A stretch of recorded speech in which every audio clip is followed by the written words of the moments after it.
Paz de Cristo, hermanos. En este día estamos muy contentos de poder venir y llegar a su casa una vez más para poder compartir la palabra de Dios en esta hermosa tarde o mañana, cuando sea que usted nos esté escuchando. Sabemos que el Señor nos ha estado bendiciendo en maneras extraordinarias aquí en nuestra congregación de Río de Vida. El Señor ha estado hablando a nuestras vidas y a nuestros corazones por medio de sus escrituras. Y hermanos, en este día vamos a seguir con el estudio de la palabra del Señor.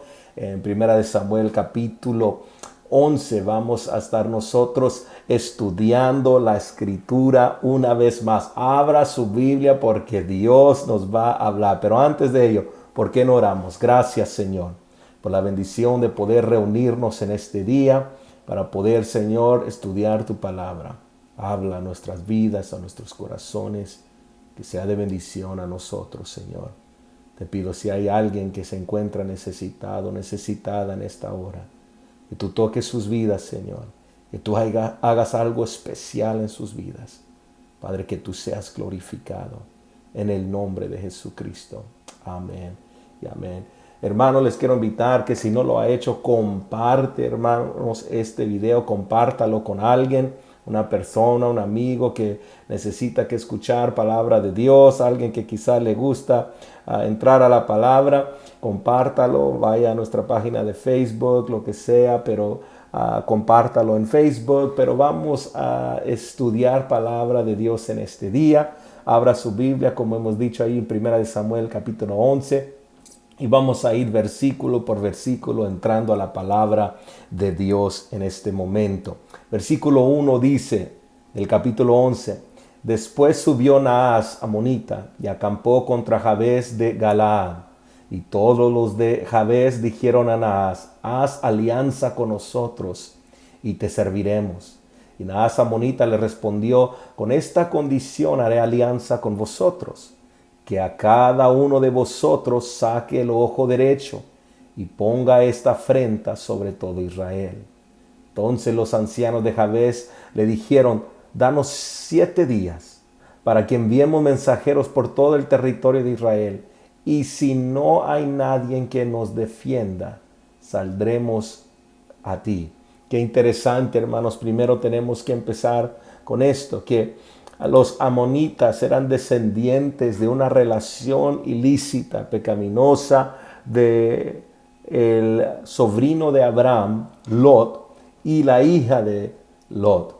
Esto sucedió, como muchos saben, en el libro de Génesis, después de que Sodoma y Gomorra fueron destruidas por la ira de Dios, y Dios con su misericordia y con su poder sacó a Lot y su esposa y sus hijas fuera de la ciudad, fuera de ese lugar de peligro, con el fin de tratar de salvar sus vidas. Sabemos la historia, que la esposa de Lot voltea hacia atrás y mira las ciudades que están siendo destruidas en directa violación de lo que los ángeles le habían dicho. Lo que ella no debería de haber hecho, lo hace porque quizás quería voltear una vez más a mirar lo que estaba sucediendo con su hogar. Pero miramos que ellos salen, y las hijas de Lot, pensando que toda la población en sus alrededores habían sido destruidos y que no había hombres o varones para que ellas pudieran tener familia. Ellas, en una noche, en un momento de debilidad, y en un momento de que su padre Lot estaba embriagado, lo toman ventaja de ellos. Y la Biblia nos dice en el libro de Génesis capítulo 19, 36 al 38, dice, y las 2 hijas de Lot concibieron de su padre, y dio a luz la mayor un hijo, y llamó a su nombre Moab, el cual es padre de los moabitas hasta hoy. La menor también dio a luz un hijo, y llamó su nombre Ben-Amí, el cual es padre de los amonitas hasta hoy. Esta nación de amonitas eran personas que eran descendientes del sobrino de Abraham, de Lot. Sin duda habían experimentado en una vez o otra oír las cosas que Dios hizo con Abraham, las cosas que Dios hizo con su abuelo las cosas que Dios hizo con ellos en una gran manera, mas ahora esta nación era una nación enemiga del pueblo de Dios. Y Naas, que significa serpiente o víbora, viene para atacar el pueblo de Dios. Y el pueblo de Dios de Jabes Galaad le dice: queremos que nos des un tiempecito. No queremos luchar contra ti ni pelear. No queremos que haya guerra. Hagamos una alianza. Y le dice el rey Naas, le dice: hago una alianza contigo, pero con esta condición, que te saques el ojo derecho. Que te saques el ojo derecho para que tú no puedas levantarte contra mí. Esto es algo, hermanos, que me llama la atención, porque miramos durante la palabra de Dios que en varias ocasiones los enemigos de Dios son cosas o personas o reinos que Dios levanta para destruir o permite que vengan para destruir, pero en otras ocasiones son representantes del pecado del pueblo de Israel, que viene para tratar de castigar o incapacitar el pueblo de Israel en una manera u otra. La nación de los amonitas era ese tipo de pecado como modo de aplicación, y venían para tratar de destruir el pueblo. Y el pueblo dice: vamos a hacer una alianza. Y le dice: sí, está bien, pero te vamos a sacar el ojo derecho. Hermano, esto es lo que el pecado hace hoy en día. Cuando el pecado viene a nuestra vida, viene para destruirnos, pero a la misma vez viene también para hacer tres cosas principales. Número uno, para humillarnos. Al sacarle el ojo derecho, iba a humillar al pueblo de tal manera que los iba a incapacitar, que es el número dos. Incapacitar. No iban a tener ellos la percepción igual para poder levantarse a defenderse contra aquellos que venían a empoderarse de ellos. Y número tres, los iba a dejar indefensos.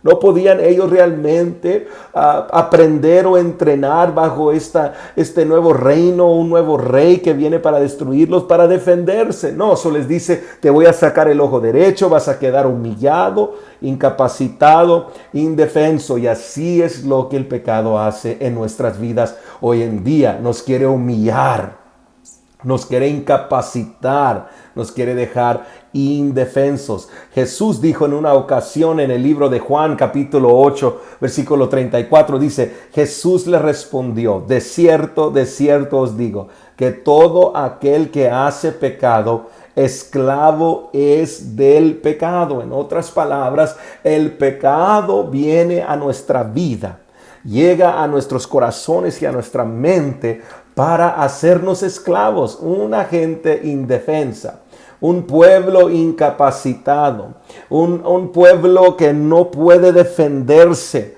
llega a ser esclavos. Hermanos, esto es lo que el pecado trae a nuestra vida. Nos quiere destruir. Y hermano, miramos que dice: sáquense los ojos derechos, pero los ancianos de Jabes dicen: no, danos 7 días para enviar mensajeros a todo el territorio de Israel, y si no hay nadie que nos defienda, saldremos a ti. Entonces miramos que los amonitas aceptan estos términos y le dan 7 días para que vayan a todo el territorio de Israel. ¿Por qué lo hacen? Muy fácil, posiblemente es porque quieren que durante estos 7 días el temor, la ansiedad, la preocupación tome control de todos los habitantes de la ciudad de Jabes, y que ellos se empiecen a derrotar en su propio pensamiento, en su propia moral, que ya ellos no sientan ningún el deseo de pelear, porque ya tienen 7 días de estar peleando psicológicamente contra ellos. Imagínense cada noche, cada mañana salir, y ahí está el enemigo acampando afuera de tu ciudad, afuera de tu casa, con un deseo de destruirte, de tomarte cautivo, de incapacitarte. Y cada mañana te levantas y allí los miras. Cada noche antes de acostarte, allí lo miras. Esto es una guerra psicológica que está haciendo el enemigo contra los habitantes. Con ellos no había ningún problema. Hazlos por 7 días, aquí estamos. con el fin de que al final, cuando llegue los 7 días, ya el pueblo de Jabes ni va a querer pelear contra el enemigo, porque ya están derrotados en su espíritu, en su pensamiento y en su corazón. Por modo de aplicación, vamos a aplicarlo a nuestra vida. ¿Cuántas veces el enemigo no nos rodea? Y simplemente con la amenaza de destruirnos, nosotros mismos ya en nuestro pensamiento, en nuestros corazones, ya nos estamos derrotando, porque pensamos que si nadie viene a defendernos, que si nada nos saca de esto, que si no hay solución a este problema, ¿qué voy a hacer con esto? No sé cómo vamos a salir de este problema, de esta circunstancia. Parece que el enemigo nos tiene rodeado y no va a haber alguien que venga. Dios no va a venir a defendernos. Parece que oro y que no viene nadie. Y esto es una guerra que nosotros nos empezamos a derrotar dentro de nuestros pensamientos, hermano, y el enemigo sabe esto. Simplemente con ponerse delante de nosotros ya empieza la guerra psicológica en nuestro corazón, en nuestra alma, en nuestro espíritu, hermano. Pero mire lo que pasa, versículo 4 dice: llegando los mensajeros a Gabaa de Saúl, dijeron estas palabras en oídos del pueblo, y todo el pueblo alzó su voz y lloró. Y aquí que Saúl, que venía del campo tras los bueyes, y dijo Saúl: ¿qué tiene el pueblo que llora?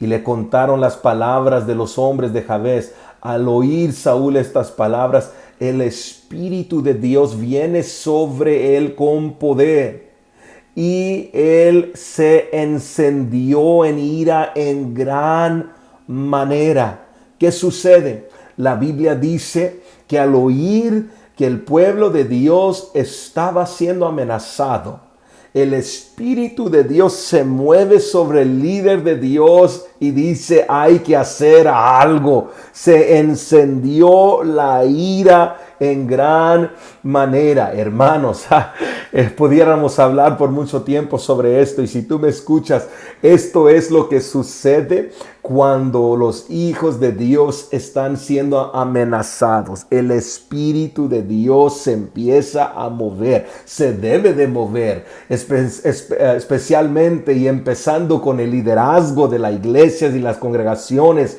hablando más individualmente en el liderazgo de tu casa, el sacerdote, tu varón que me estás escuchando, o si, hermana, tú eres soltera o eres una madre soltera, que hermana, ahí que tú te has entregado al Señor, o que tu esposo quizás no está convertido, debe del Espíritu de Dios moverse sobre tu vida y con poder, y hacerte levantar y decir: no vamos a permitir que el enemigo destruya a nuestros hermanos. Un espíritu de guerra, un espíritu de guerrero, de guerrera, que se levanta y dice: no lo vamos a permitir. Cuando el Espíritu de Dios se mueve sobre ti, empieza a encender esto. Cuando habla de la ira, no está hablando, hermano, de la ira que la Biblia nos enseña en Gálatas, que son obras de la carne, ira. No, está hablando de un celo espiritual. Está hablando de un celo que es producido por medio del Espíritu de Dios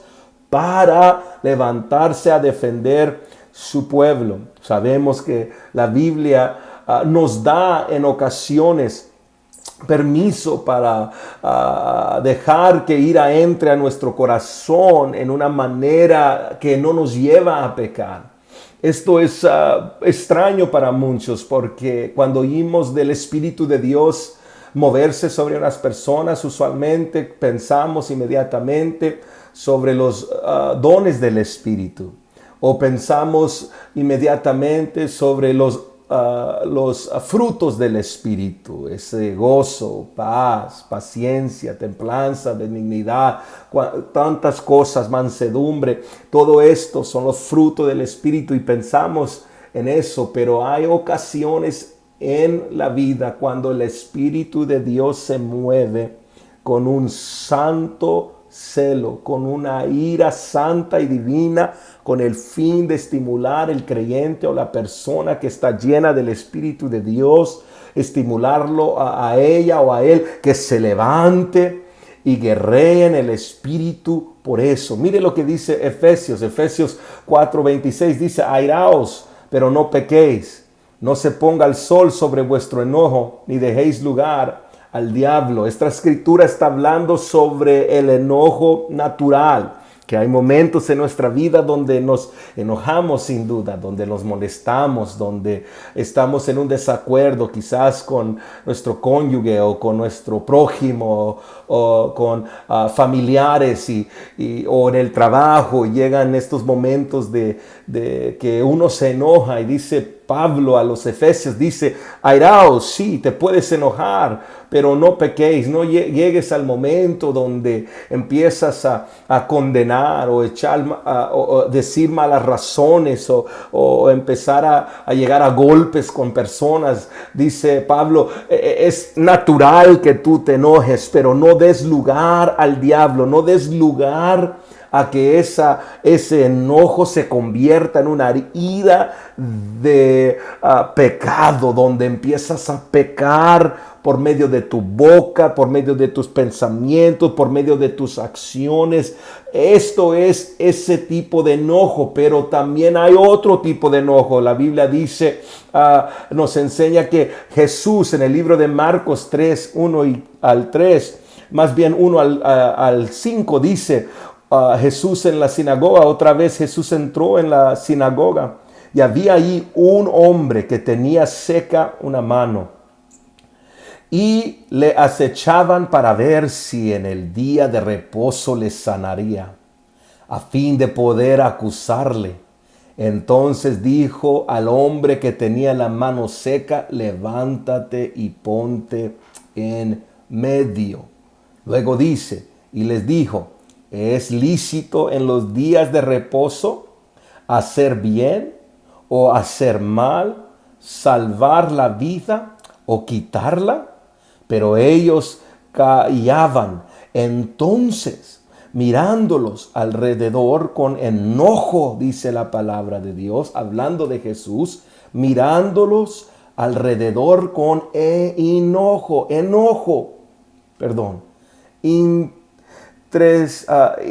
intercedió por la dureza de sus corazones, dijo al hombre: extiende tu mano, y él la extendió, y la mano le fue restaurada sana. La Biblia dice que el Señor los miró con enojo.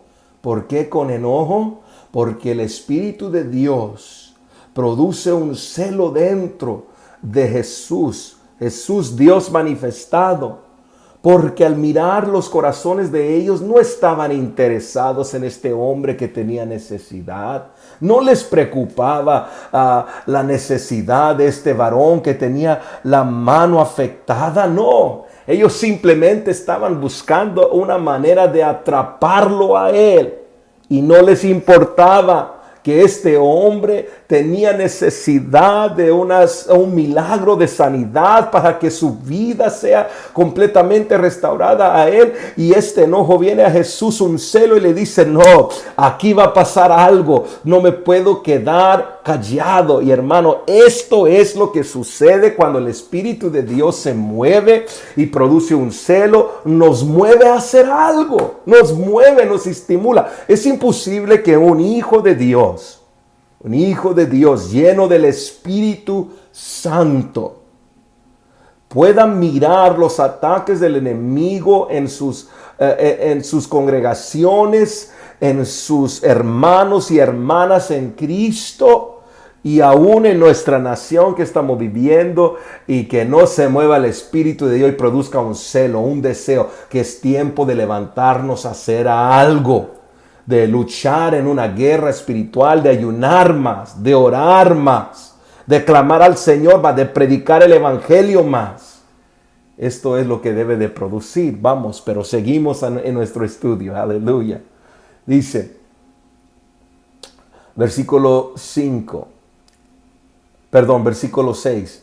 Al oír Saúl estas palabras, el Espíritu de Dios vino sobre él y él se encendió en ira en gran manera. Y tomando un par de bueyes los cortó en trozos y los envió por todo el territorio de Israel por medio de mensajeros diciendo: así se hará con los bueyes del que no saliere en pos de Saúl y en pos de Samuel. Y cayó temor de Jehová sobre el pueblo y salieron como un solo hombre. Si queremos hablar de un factor que va a motivar a una persona, esto es, imagínese que llega algo semejante a esto y con eso se le dice la noticia: si tú no vienes a pelear juntamente con nosotros, lo mismo te va a pasar a ti o a tu propiedad. Esto me llama a la memoria la misma cosa que pasó cuando el levita envía partes de su esposa a las diferentes tribus y los llama a reunirse para pelear contra la tribu de Benjamín.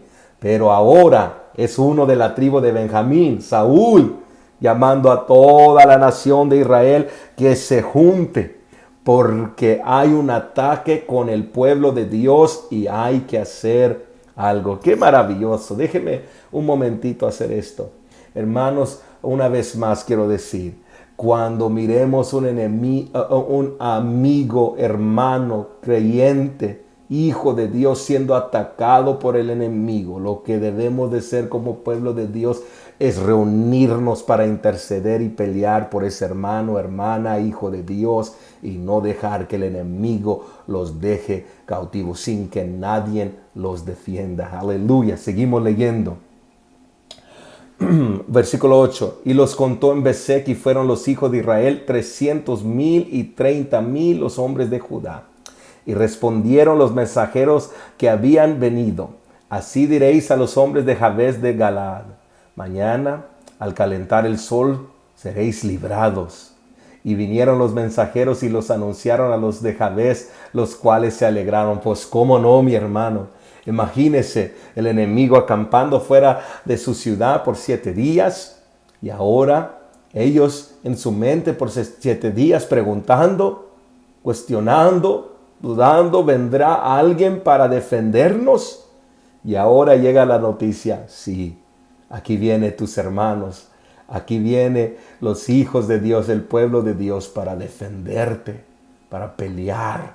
No te vamos a dejar indefensos, no te vamos a dejar solo.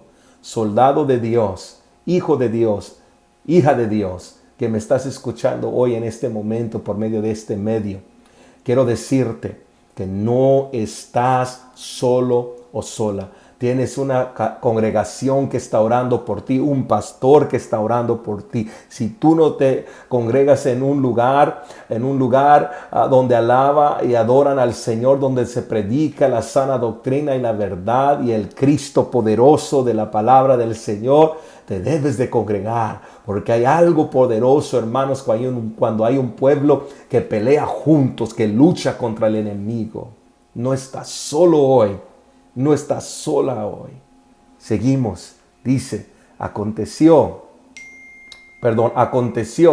que el día siguiente dispuso Saúl al pueblo en 3 compañías y entraron en medio del campamento a la vigilia de la mañana e hirieron a los amonitas hasta que el día calentó. Y los que quedaron fueron dispersos, de tal manera que no quedaron 2 de ellos juntos. Y el pueblo entonces dijo a Samuel: ¿quiénes son los que decían: ¿ha de reinar Saúl sobre nosotros? Dadnos esos hombres y los mataremos. Si se acuerda usted en el capítulo anterior, cuando cuando Samuel ungió a Saúl delante de todo el pueblo de Dios, habían quienes dijeron: ¿quién es este Saúl? Y él realmente nos va a liberar de la cautividad o de los ataques del enemigo. Ellos no quisieron seguir al rey que Dios había puesto. Pues ahora que el rey Saúl fue y salió y ganó esta gran batalla contra los enemigos del pueblo de Dios, ahora están diciendo, ¿dónde están aquellos que dijeron, no queremos que Saúl reine sobre nosotros? Tráelos aquí porque vamos a juzgarlos y matarlos en este momento. Pero mire la respuesta de Saúl. Mire lo que Saúl dice. Él pudiera haber tomado ventaja en este momento y decir, sí, tráiganlos. Les vamos a enseñar a todos qué pasa cuando son desobedientes y cuando son rebeldes contra la autoridad que Dios ha puesto. Él pudiera muy fácilmente haber hecho esto. Pero mire el corazón de Saúl. ¿Cómo empezó Saúl? ¿Cómo era su carácter al inicio de su reinado? Saúl dice en el versículo 13, no morirá hoy ninguno, porque hoy Jehová ha dado salvación en Israel. Él dice, nadie va a morir. Nadie va a morir hoy. Dios nos ha dado esta grande victoria y hoy nadie va a morir. Qué poderoso es esto. ¿Qué está sucediendo? Hermanos, en nuestras vidas hay momentos donde la oportunidad puede venir, que usted puede vengarse de la persona que lo ha dañado y decir, aquí es el momento. Esta persona que me criticó, ahora ellos cayeron en un momento muy difícil en su vida. Esta persona que criticó a mis hijos cuando estaban en el pecado. Esta persona que habló de mí cuando yo estaba luchando en mi vida. Aquí es el momento. Ahora yo le voy a dejar saber todo lo que yo siento. Este es el momento. Esta es la hora. Pero no, esto no es lo que la Biblia nos enseña. Nos enseña que el rey Saúl dice no. ¿Por qué? En la Biblia hay este principio en el libro de Romanos 12, 19. Mire lo que dice. No os venguéis vosotros mismos, amados míos, sino dejad lugar a la ira de Dios. Porque escrito está, mía es la venganza, yo pagaré, dice el Señor.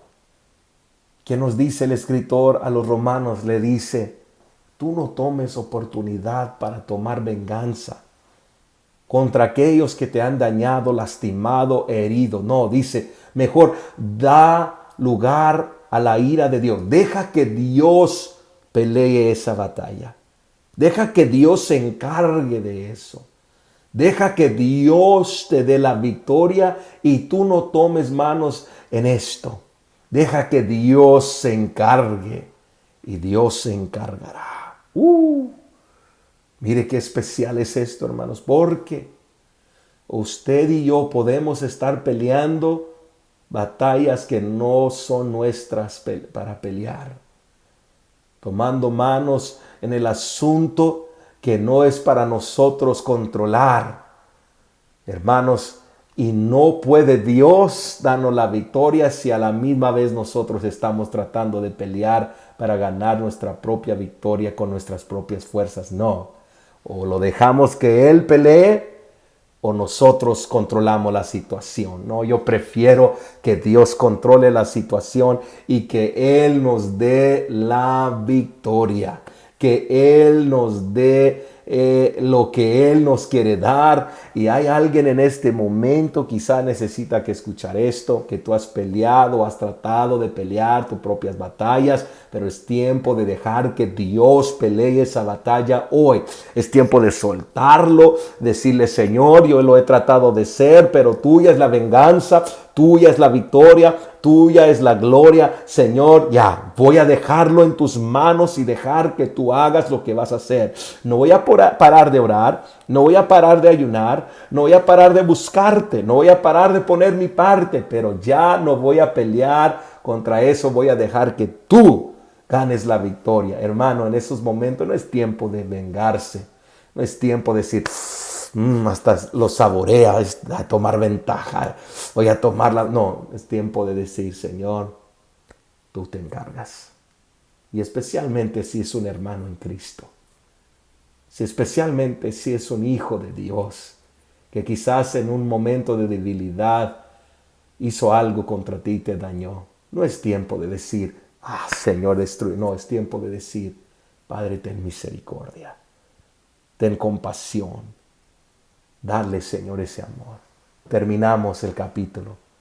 Versículo 14. Mas Samuel dijo al pueblo: venid, vamos a Gilgal para que renovemos allí el reino. Y fue todo el pueblo a Gilgal, y embistieron allí a Saúl por rey delante de Jehová en Gilgal, y sacrificaron allí ofrendas de paz delante de Jehová, y se alegraron mucho allí Saúl y todos los de Israel. Oh, hermano, qué especial. Dios da grandes victorias, y si tú me estás escuchando en este día, Dios te quiere dar la victoria. Y si tú has sentido el celo del Espíritu de Dios, interceder, orar por alguien, ora.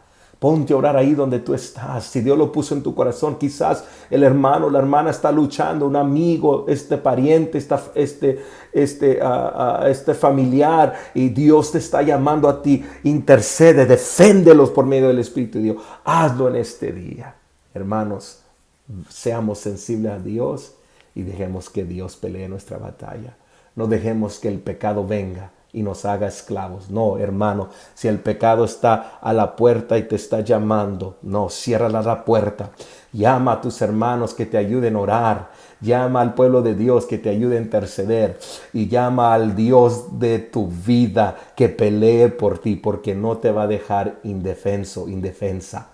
No te va a dejar incapacitado.